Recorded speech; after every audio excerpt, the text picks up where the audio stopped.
जय श्री राम मित्रों। Dictation start.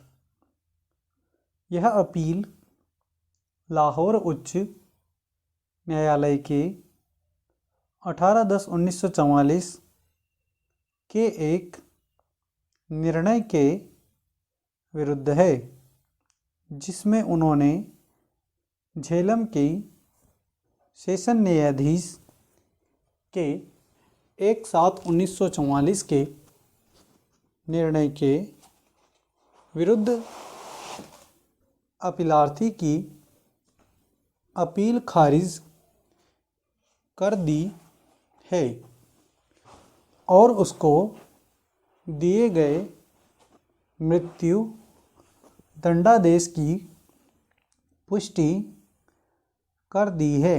विराम।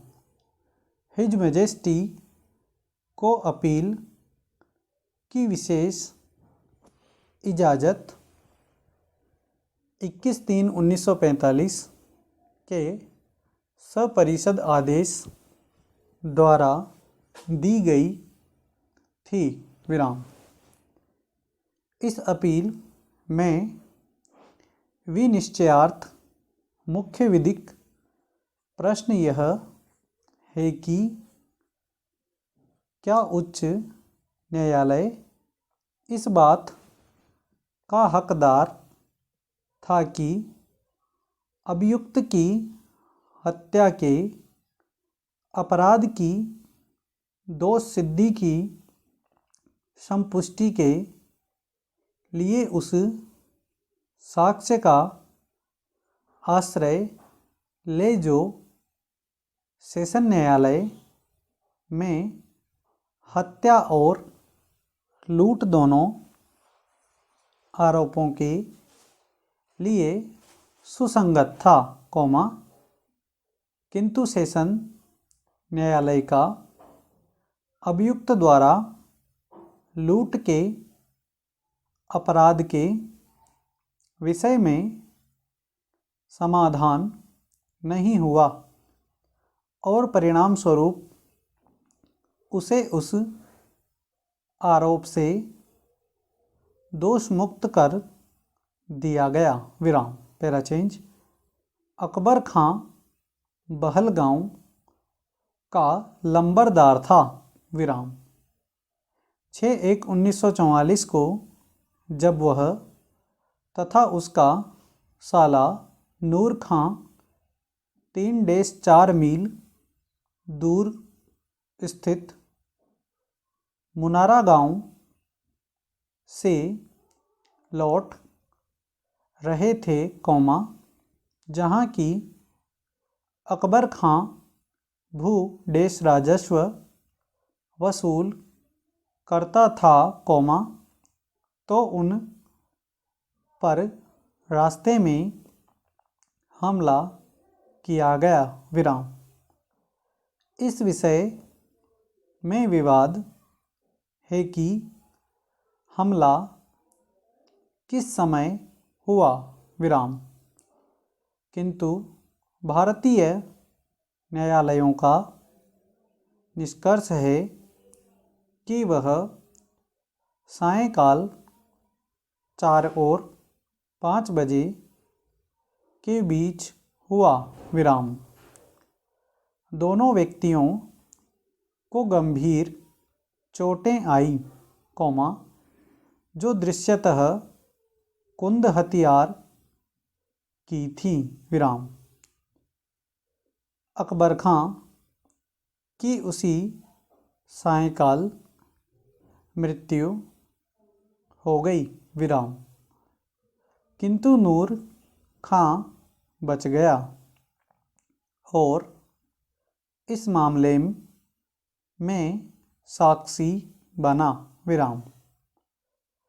प्रथम इत्तिला रिपोर्ट भूचाल कलां थाने में 7/1/1944 को प्रातः 10 बजे रजिस्टर की गई, किंतु कहा यह गया कि वह एक बाहर स्थित चौकी पर प्रातः 4 बजे एक सहायक पुलिस उपदेश निरीक्षक द्वारा लिखी गई थी।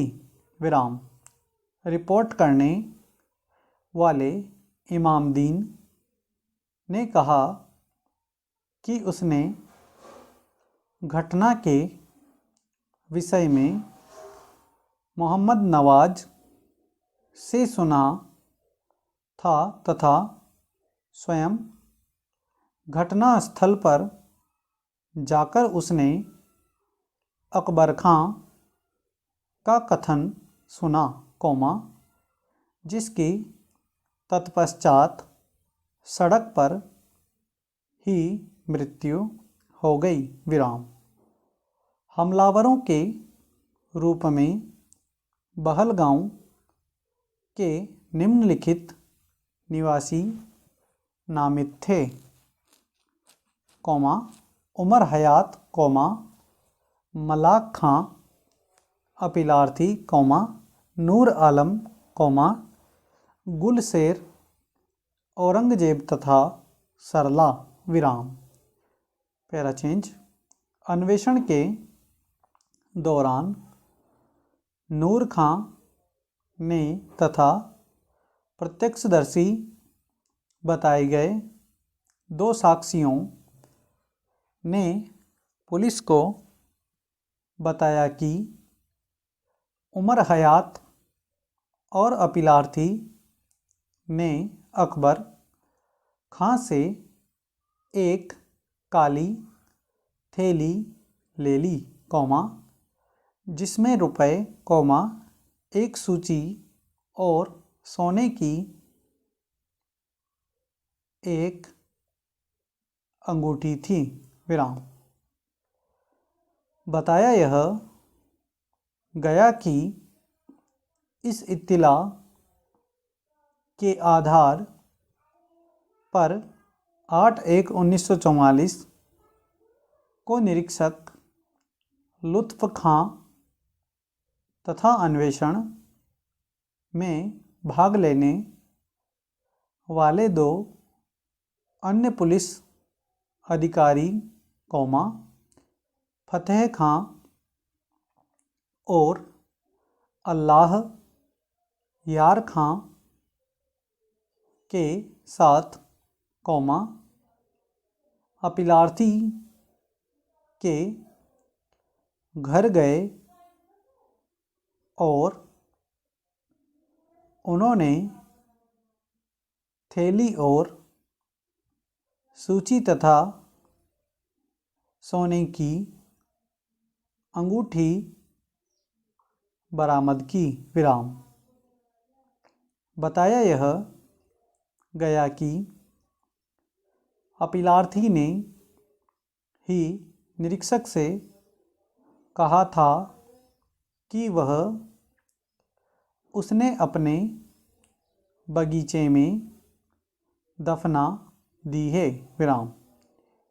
ये वस्तुएं एक पत्थर के नीचे गाड़ी हुई थी तथा वहां से खोदकर अपीलार्थी द्वारा पेश की गई बताई गई। विराम। निरीक्षक का कहना है कि उस पर तीनों पुलिस अधिकारियों तथा उपस्थित दोनों अन्य व्यक्तियों ने हस्ताक्षर किए। विराम। 29/2/1944 को मजिस्ट्रेट ने निम्नलिखित अलग आरोप विरचित किए। 1. सभी 6 व्यक्तियों के विरुद्ध विधि विरुद्ध जमाव के सामान्य उद्देश्य को अग्रसर करने में उन्होंने अकबर खां की मृत्यु शासए कारित की तथा नूर खां को गंभीर चोट पहुंचाई, भारतीय दंड संहिता की धारा 302/325/149 तथा 2 केवल उमर हयात और मलाक खां के विरुद्ध उन्होंने अकबर खां के पास से उपर्युक्त वस्तुएं वलात छीनकर लूट का अपराध किया, भारतीय दंड संहिता की धारा 392। विराम। स्टॉप। धन्यवाद।